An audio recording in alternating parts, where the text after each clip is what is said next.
Hello, and welcome to the Tom Myers versus the rest of the world Iowa caucus recap special. So Iowa Republicans held their caucus on Monday.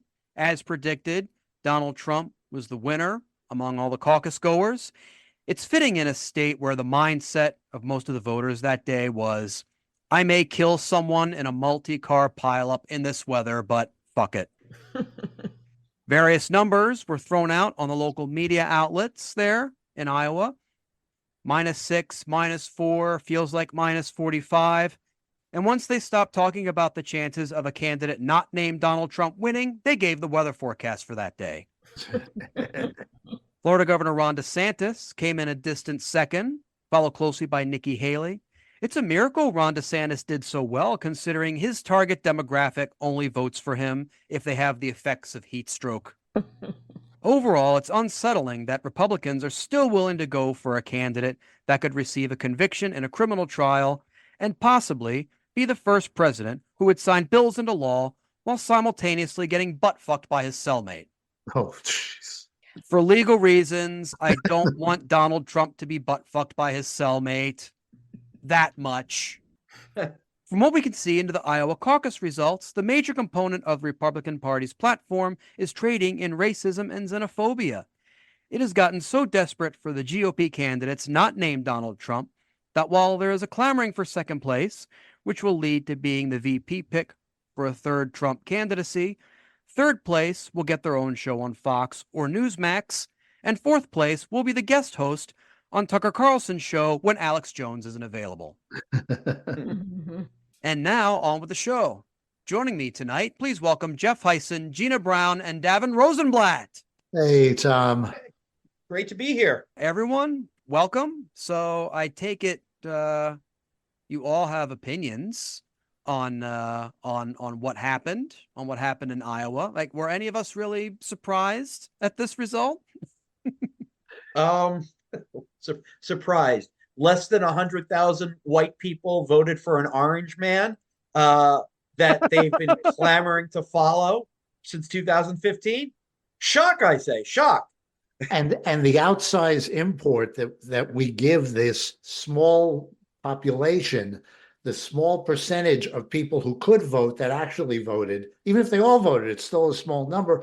But this small number that actually voted has an outsized import, and good for the Democrats for moving this mess out of Iowa as and not having a caucus. The Republicans deserve it. Democrats are doing mail-in this year, right? For Iowa?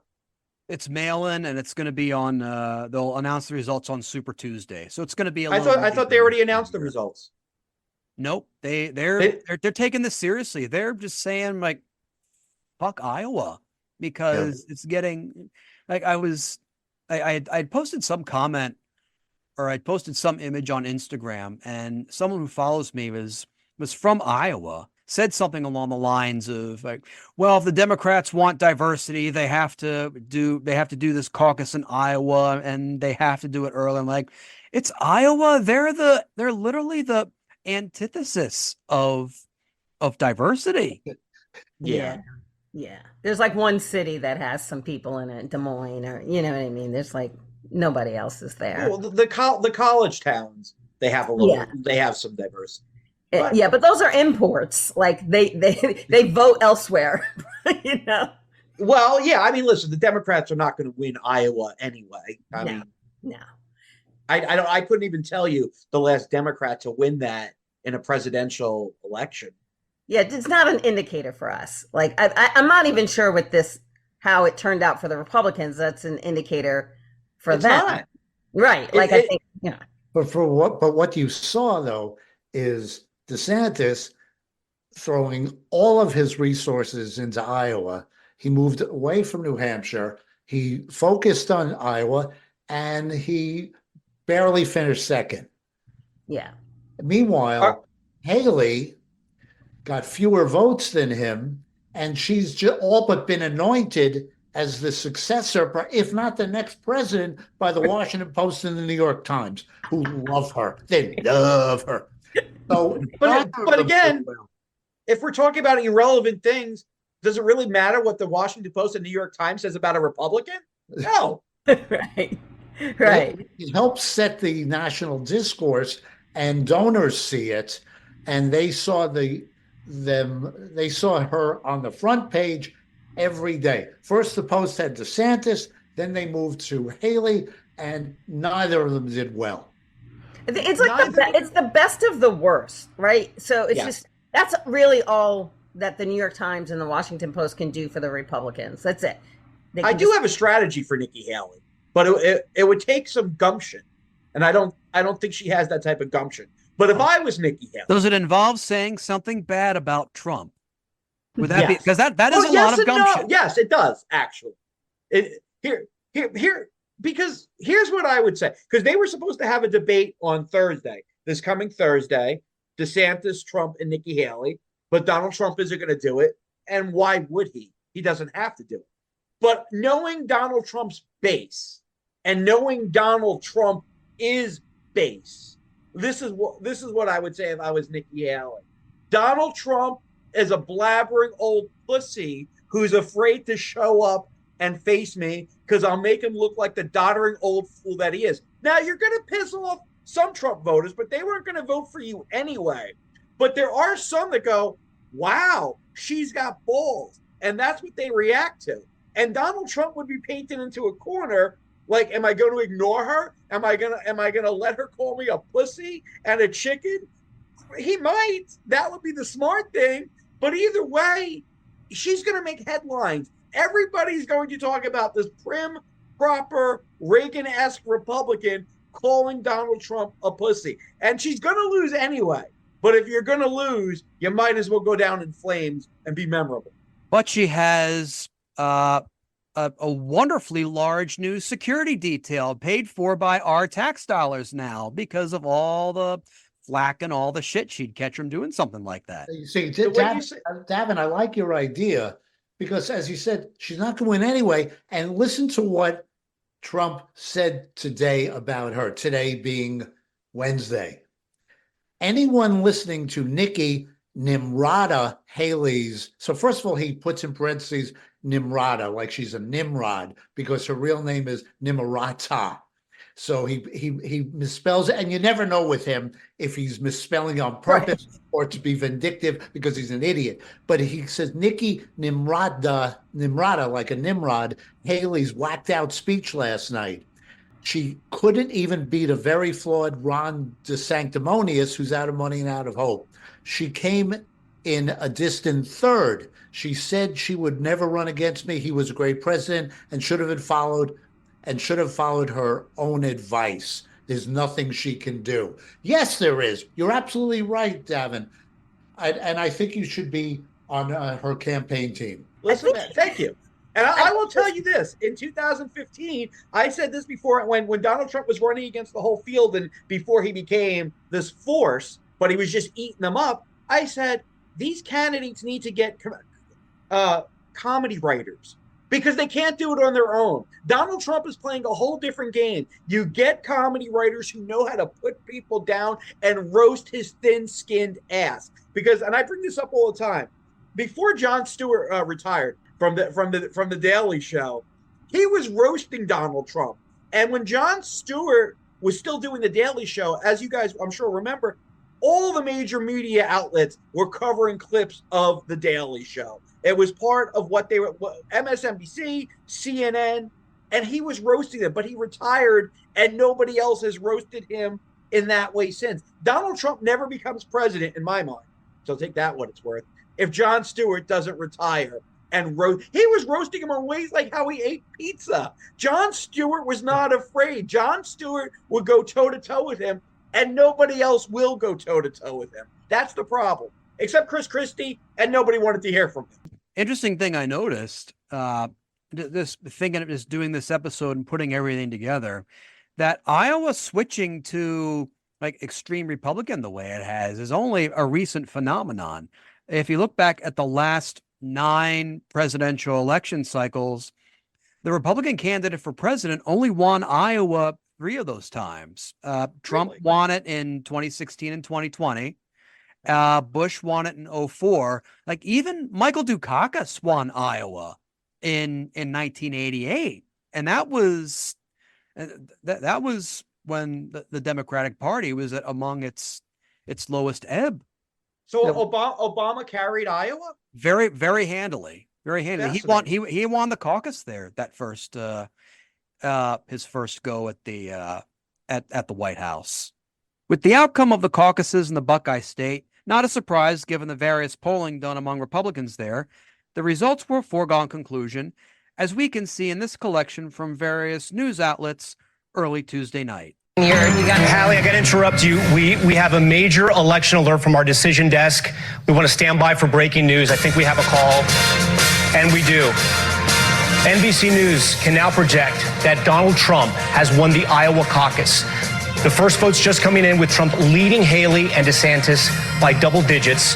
You can see right there, Donald Trump, 14 delegates already awarded out of 40. It's unclear the margin of victory right now. It's still unclear who's in second place because it's still very early. But now with the first contest so far, the first vote's underway, Donald Trump, the former president, running away with victory. Now, this is no surprise, but still, it's a notch in the belt for former President Trump, and it gives him the big momentum as he heads to New Hampshire, the contest next week. So based on the first results and our Fox News voter analysis, the Fox News decision desk can now project that former President Donald Trump will win the Iowa caucuses. He will take the lion's share of the state's 40 delegates. This result really solidifies his place as the current frontrunner for the nomination. Former Governor Haley and Governor DeSantis fighting for second. And this is really going to maybe last a while because it's a close race right now, how we see it based on the numbers we're looking at. Good evening, I'm David Muir. The first results of the 20 caucuses revealing the election road ahead for Republicans, Donald Trump, Nikki Haley, and Ron DeSantis. Take a look as we come on the air here. ABC News is now projecting, based on analysis of the entrance polling, that former President Donald Trump will win Iowa, where he had nearly a 30-point lead heading into the Iowa caucuses tonight. Nikki Haley and Ron DeSantis are now in a crucial race for second place, with the New Hampshire primary, of course, on the horizon.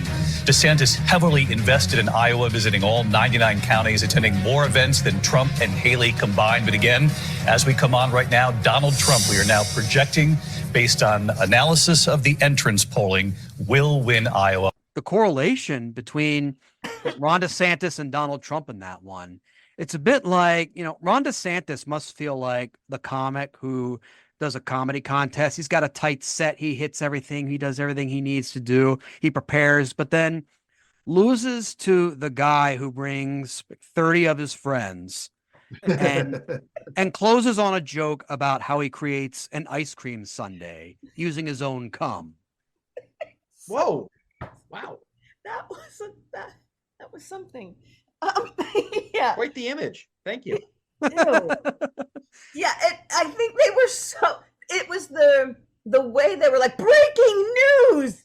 Like, we really do have peanut butter in a peanut butter and jelly sandwich. Like, it's like out of control. Like, they were so excited. Like, oh, wow. That was comical. Thanks, Tom. I was watching this and they had made the projection. NBC does this thing where they say, the Iowa caucus is too close to call, but we can tell you Trump is leading or Trump is ahead. And usually when they get to that point where they say such and such candidate is ahead, it's a foregone conclusion that particular candidate is going to carry that particular state. So it takes all the suspense out of it. But then you see that, and the representatives for the candidates, they're still, caucusing. They're still giving their speeches.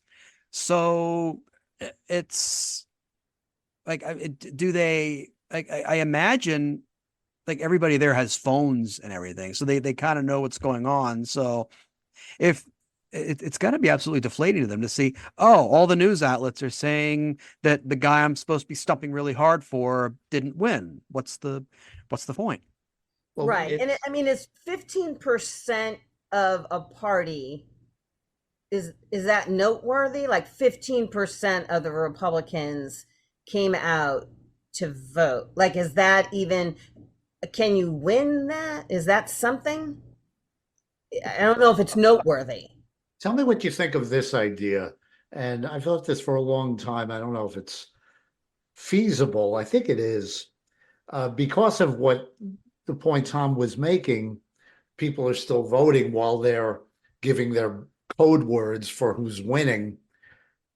Why can't America have one time for polling?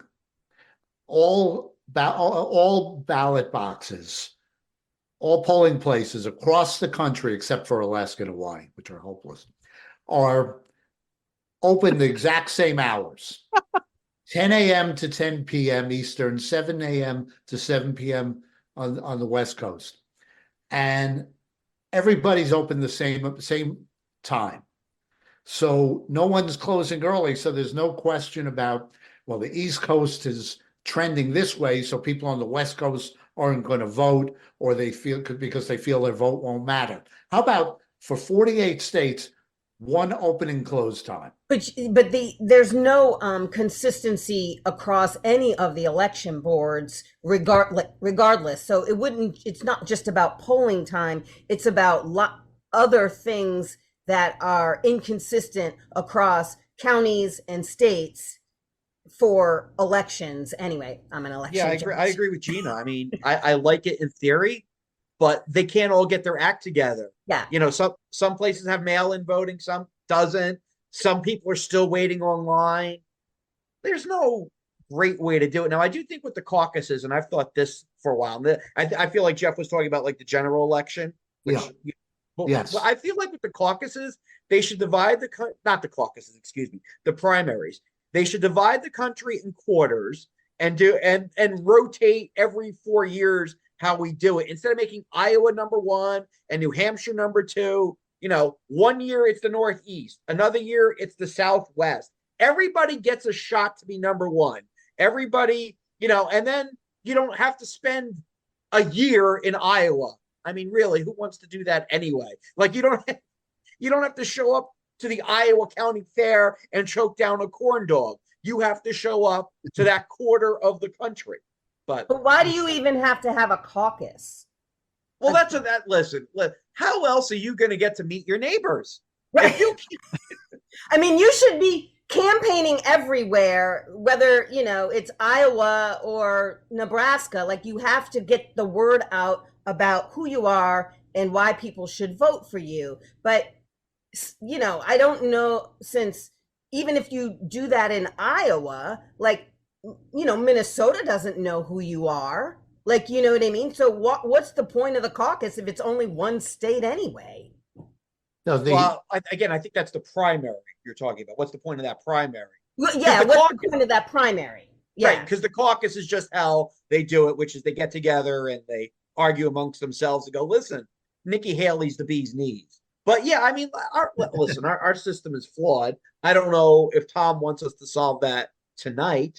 I mean, probably not. We certainly have the brain power between the four of us to do it, but I don't know. I don't know Tom's deal with his podcast networks, if he's paid the compensation necessary for us to solve that problem. All I can say is, Davin, you'd better heavily promote my Patreon this week. If you want, that's all I do, baby. That's that. All I do. Even when I'm not on the show, I'm like, have you seen Tom Meyer's Patreon? He's saving the world, damn it. While Trump barely phoned it in during his campaign stops in Iowa, with his position as the former president and his fan base, he really didn't have to do much, and his brain concurred, as we can see in this clip from a campaign stop earlier this month in the town of Newton. We're losing our blood and we're losing our treasure doing this all over the world. We want to protect our country. And you know, those domes are starting to work. I didn't like it when Ronald Reagan suggested it because we didn't have the technology. We do have the technology now. And we're going to build a giant dome over our country to protect us from a hostile source. And I think it's a great thing, and it's going to all be made in the United States. And that's something that I consider productive. You know, when I watch our guys operate those things, it's unbelievable. Missile coming in. These geniuses sit down. Most of them are, you know, they're from MIT, but they sit down, bing, bing, bing, boom, it's gone. It's amazing. I think we could use one. Do you like that? Yes. I mean, isn't that better than giving other countries billions of dollars, billions? We're going to give billions of dollars to other countries and so they can build a dome but we don't have a dome ourselves. We're going to have the greatest dome ever. But now we have the technology. We have unbelievable technology. I think he's so suggestive that someone showed him the movies War Games and Biodome back to back fairly recently. And somehow he conflated the plots with his campaign talking points. I mean, that's what that sounds like. The good news is, as a baseball fan, we'll never have another rain out. That is very good. That's true. That's true. And you know what? Finally, like Northeast states like Maryland can host the Super Bowl. There you go. What's that? Will it be a retractable roof? Right. Well, it's going to take I'm a couple so extra bing bing booms, but we can make it happen. I'm so confused. Is that what is a dome like just one big roof? Like, I'm so confused. I think what he's talking about, like the dome, they call it the Golden Dome in The Iron Israel. Dome. Yeah, Iron Dome. Iron Dome. Which, but you know, listen, 4 more years of Trump, it turns into Thunderdome. So either way, it's all good. No, I think that's it. Gina, Israel has a protective dome, figuratively, that didn't work 100% on October 7th when Israel was attacked. So I think that's what he's thinking of. Hey, we are so screwed. But on the other hand, think of all the great podcasts we get to do.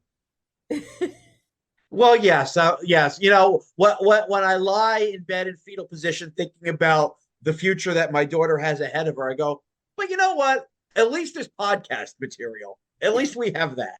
You know, that's an interesting point, Davin, because people say to us as comedians, well, at least Trump's good for comedy. No, it's depressing as hell, and nobody wants to hear that. Well, I disagree. Yes and no. Okay. Yes. We'll go on a quick tangent. Yes, he's good for comedy because he's a material machine. I mean, I've made fun of every president left and right since I started. No, he's bad for comedy because there's a small minority of his fans that go to comedy shows. Well, a lot of them go to comedy shows, but some of them are lunatics. I've never had more issues as a comedian with people sticking up for their president, their boyfriend, than I have had with Donald Trump. But I don't think that's the point of this podcast. But there's my 2 cents, which you can order when you get a Donald Trump gold coin. But I noticed that I think we've done 70 of these episodes since Biden became president, and there's still been enough material because the people who like Donald Trump and the people who support him, and even Trump himself, they're not going away. They're still around. So to disprove that one person's point, Jeff, we don't need to have Trump in office to have great material. Yeah, but Biden material is kind of boring. Once you get old and doddering, what's left? He's kind of a boring guy. If the results in Iowa were a surprise to anyone, it was to Nikki Haley and her close third-place setting, especially after this moment from a speech in New Hampshire maligning Iowa's voting habits. I trust every single one of you. You know how to do this. You know Iowa starts it. You know that you correct it. You know that you continue to go.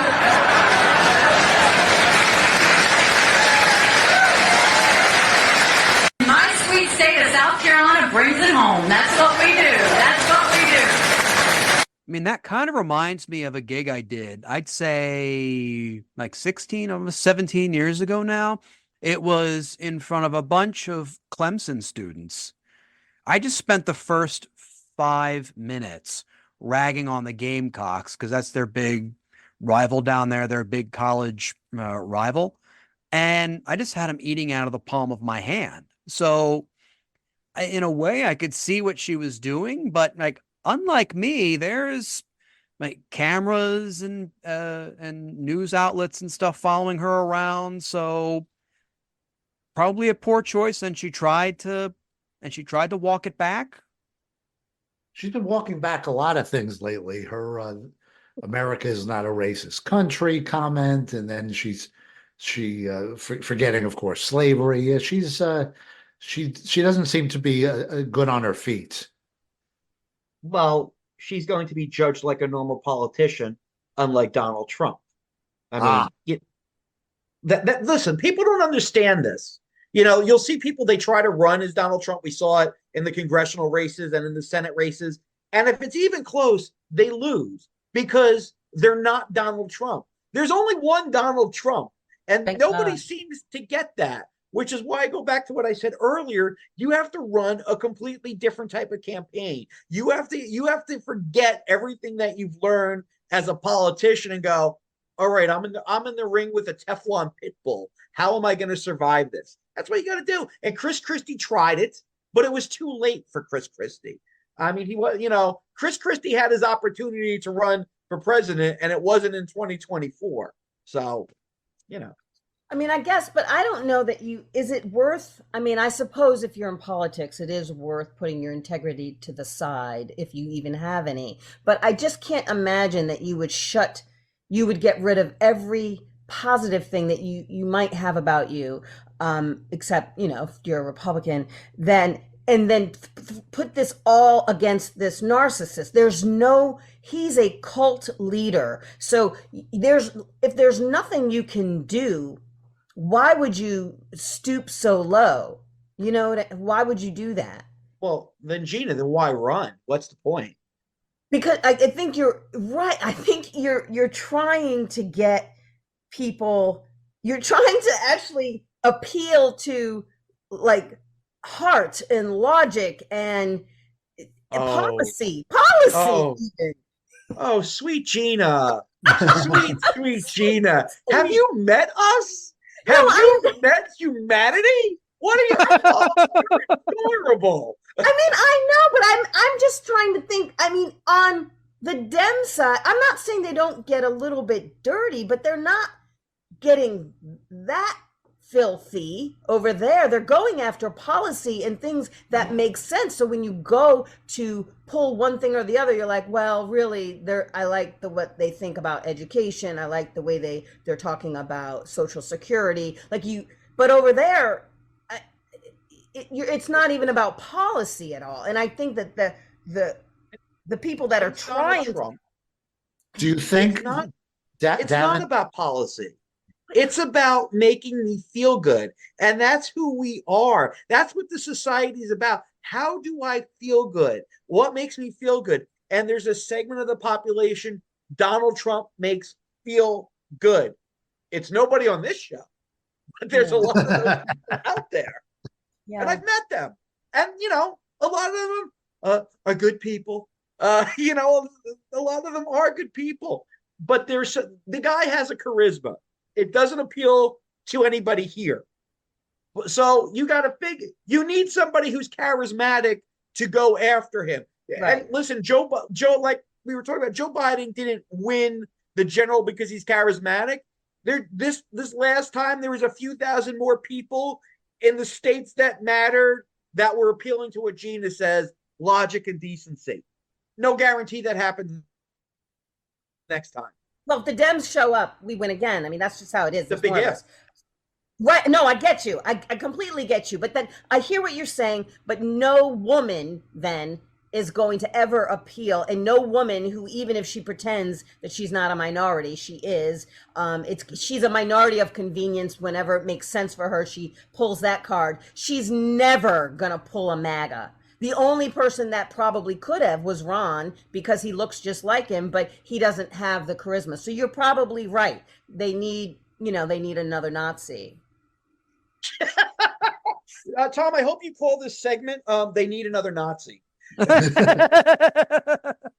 If there's anything to be taken from the caucus results, is that the Republican Party doesn't want to go back to the days of moderation, and instead they opt for appealing to the type of people who mow their lawns in Make America Great Again boxer shorts.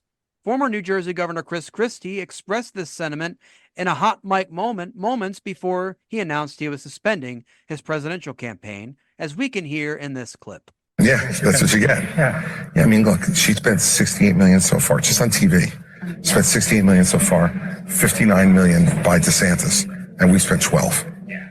I mean, who's punching above their weight and who's getting a return on their investment, And she's going to get smoked. And you and I both know it. She's not up to this. She hasn't even been challenged. She's still 20 points behind Trump in New Hampshire, right? Yeah. Oh, yeah. And he's still going to carry Iowa, right? Yes. Oh, I talked to DeSantis called me, petrified that I would. He's probably getting out after Iowa. I don't. I mean, it's there. I didn't.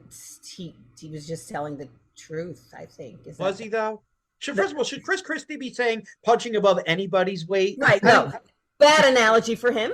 I mean, listen, and I like Chris Christie, but he's like talking about, oh, she's gonna get smoked, dude. She smoked you. You're getting out of the race, Chris. Come back to us, baby. No, Chris Christie is a piece of garbage. Did you forget about him with the tunnel? Did you forget about him with the traffic? And let's not forget the hypocrisy he showed by campaigning. His whole campaign was, we can't let Trump win.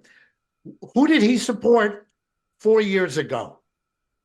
Well, he's the only guy that said, Jeff, that he won't vote for Trump this time. Yes, and 4 years ago, he helped Trump prep for the first debate when Trump had COVID and ignored it, and Christie ended up in the hospital. And Christie tried to teach Trump how to get Joe to stutter, because Joe has a stutter. And Trump was too stupid to execute it. But that's what Christie did. So don't tell me that Christie's a person of integrity. Yeah, Who said that? He's not. Who said that, Jeff? I don't like any of them, but I will say in that particular, I agree. She's gonna get smoked. Ron's gonna pull out. Like don't even comment on that. I can see your smile, Davin. I see it. Don't you dare say anything about Ron. I'm just saying it's easier to have an anti-abortion law if everybody pulled out like Ron's about to. I'm just saying. I'm just saying, like Chris. Yeah, was he? Like rotten after immediately they always turn like that. The same thing with Vivek. Jeff didn't even mention Chris's biggest egregious problem why he lost a lot of people. There was a point in New Jersey where he shut down the beaches in New Jersey. And then there was the aerial photo of Chris lounging with his family on the beaches. Exactly. So he's a hypocrite. But, we're in a viper den, buddy. You got to pick somebody. Clapping back against the Republican Party ideals and platforms is not new to Chris Christie, as we can see in this 2011 clip when he answers back to criticism when he appointed a Muslim to the Garden State's court. Sharia law has nothing to do with this at all. It's crazy. It's crazy. The guy's an American citizen who has been an admitted lawyer to practice in the state of New Jersey, swearing an oath to uphold the laws of New Jersey, the Constitution of the state of New Jersey, and the Constitution of the United States of America. And so this Sharia law business is crap. It's just crazy. And I'm tired of dealing with the crazies.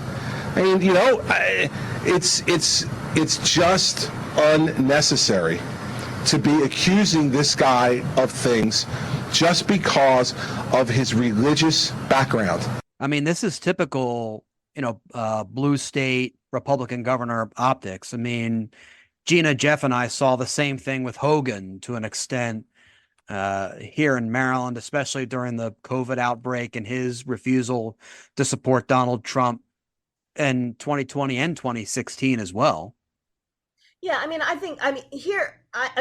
think that while I think that there's probably not one positive thing I can say about Donald Trump, other people, normal humans, sometimes they say something that is positive, and sometimes they do a right thing, even if 90% of them are demonic or evil. Generally, there's a small percentage and in this case, I have to agree with him. Like, here's the thing. Like, I wish that we didn't mix the two anyway. I mean, I wish that religion didn't play a part in how we govern, because it allows us to continually use this as a way to sort of discriminate and talk about things where, we see it all the time. And I just wish that truly government was government and it governed in this way. I wish we didn't have to swear over a Bible. I wish we didn't have to do any of that. What you do outside of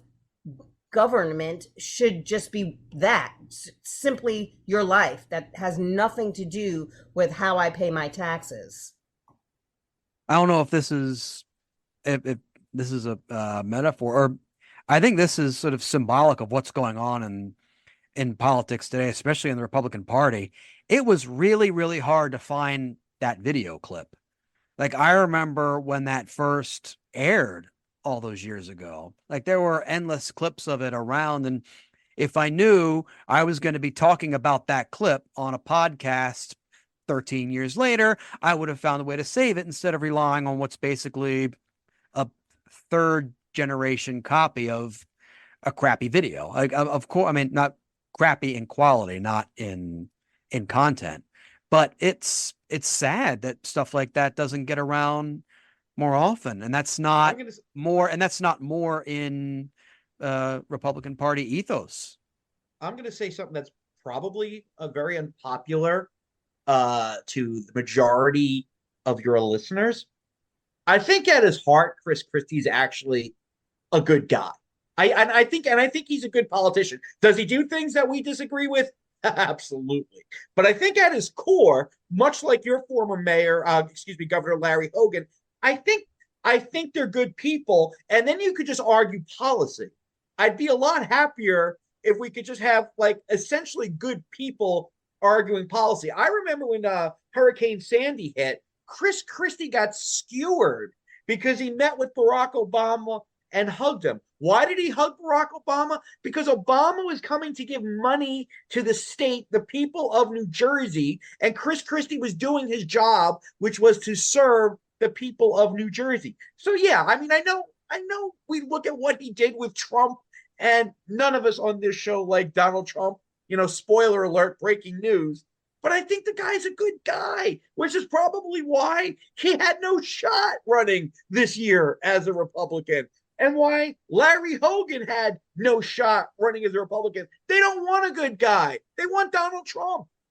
Yeah, I don't know if I'd go so far as to say he's like that necessarily, but I will agree with you, Davin, and that's why I was saying that even people who I disagree with from a policy perspective, every once in a while, they say something I agree with just because they either speak to the parent in me, they speak to the woman in me, they might just speak to freaking humanity, right? So every once in a while, you can see a little bit, a flicker of humanity in them. And I think that's what we saw in Chris. And I think during the hug example that you gave, we saw that in Chris. It happens. And so, yeah, I agree with Chris on this one. I think you're giving these SOBs too much credit. I think they're despicable people. All of them. They're just various degrees of they're being despicable. With Trump as number one. Yeah, don't tell me that Pence is a good guy because he's pious. Don't tell me that Nikki Haley's a good person because she comes from an immigrant background. They're all disgusting people. But wait, but I didn't stick up for them. I gave Chris Christie, and Tom provided an example, and I provided an example where he actually did do good things. Listen, I mean, I'm not going to vote for Chris Christie per se, and he was popular in New Jersey for a while. Was. But I mean, what? Is Larry Hogan despicable because you disagree with him on a wide variety of policies? Or is he probably a good guy who you disagree with on policy? There's a difference. We could do another episode about that. Listen, we are stacking episodes, Tom. Jeff and Gina and I can do a whole episode. Of course, we must not forget the true unsung hero of this year's GOP Iowa caucuses. In this clip, Ryan Binkley, a pastor from Texas, gives his closing statement in this clip from Iowa media. Something is missing in America, and I think it's this. Our nation is bankrupt. We're bankrupt economically, and we're bankrupt spiritually. I'm a CEO. I will solve inflation. I'll balance the budget, and I'll lead an economic renewal in our country again. It's so much time that we save the U.S. dollar. I'm also a pastor, and I see people, and we'll start an education movement right in the heart of urban America. We'll change education from the ground up with volunteers and vocational trades. And it's time that we do something. We unite our country again. And so as president, I will do that. If you want something different, you have to vote for someone different. The guy who gave his closing speech in what looked like a garden shed At least he can say he got more votes in Iowa than Asa Hutchinson. I don't know that he's dropped out yet. Who the hell is that? Thank you, Gina. I am unfamiliar with that handsome white gentleman. Right. AP Alert told me about Asa, but did not tell me about Andrew Riddle. Like Andrew Riddle is a freaking riddle. No, that's not even his name. He used someone else's account. His name is Ryan Binkley. Oh. Well, that's how you know your campaign's fucked. If you have to borrow someone else's Zoom account. You can't even afford your own Zoom account. Right? He was gonna talk for more than 40 minutes. Right. With unlimited. Oh my gosh. I've never heard of this guy. I mean, he says it's an aspirational type of message, which is certainly not the Republican message these days. The Republican message is vengeance. I mean, Donald Trump told you that. But was he running for like town council? Because I just feel like he was looking for volunteers in education. The teachers. No, he was running for president. He had a representative in some of the Iowa caucus rooms. I mean, the teachers are making a salary and they feel like they're volunteering. Like no one's truly going to volunteer in education. I don't even understand what he's saying. It was basically like a speech that an 8-year-old gives about how to improve a country. We are going to have volunteers in our schools. We are going to hire business people to balance the nation's budget. And we are going to be more spiritual. Yeah. And that is how I would fix the country. The end. Yeah, but that works. That works. I mean, we mock it, but most people aren't like the people on this show who care about policy. Like I said earlier, most people feel good. In a different time with a budget, that guy could have been somebody. You know, if he had afford his own Zoom account. He's a CEO, but he doesn't have it budgeted for a Zoom account. So, well, he didn't say what he's the CEO of. His house, maybe. He runs things. He looks around both ways, makes sure his wife's not present, says, "I'm the CEO of my house." Right. In conclusion, now that the Iowa caucuses are over, Iowans can relax with the knowledge that with the end of the caucus, it is the end of the endless campaign stops and the ads, and they can think to themselves, thank God those fuckers are finally leaving my state. It is a sentiment that is expressed in every state once they have completed their primary process. But little do they know that the torture is not over for the good people of Iowa. The Democrats may not have their caucus there anymore, but that won't stop the various fringe candidates from making their stops to talk to voters in their mail-in primary before Super Tuesday.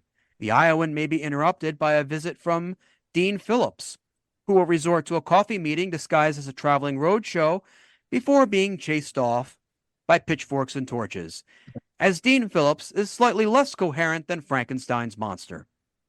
The Iowan may also receive a visit from Marianne Williamson, but it's no big deal, as deranged women rambling about orbs is normal for any small Iowa town. The only difference is that, unlike his fellow townsfolk, Marianne Williamson will not be mentioning how Hunter Biden is injecting cocaine into the COVID vaccine, hence the need for the warnings from Joe Rogan. She won't be doing that, at least to the best of my knowledge. And on that note, that's our show. I want to thank Jeff Hysen, Gina Brown, and Davin Rosenblatt. Thank you, John. This episode was written and hosted by Tom Myers with panelists Jeff Hysen, Gina Brown, and Davin Rosenblatt. Theme music composed and arranged by Jeroen van den Hurck. Executive producers Tom Myers, Matt Connarton for ipmNation, and Eddie Carson for Odyssey Radio. Please leave a 5-star rating and a positive review on Apple Podcasts. And don't forget to subscribe to our podcast's Patreon for early access to episodes, ad-free episodes, extended episodes, bonus clips, and more. Thank you for listening, and please visit tommyers.us.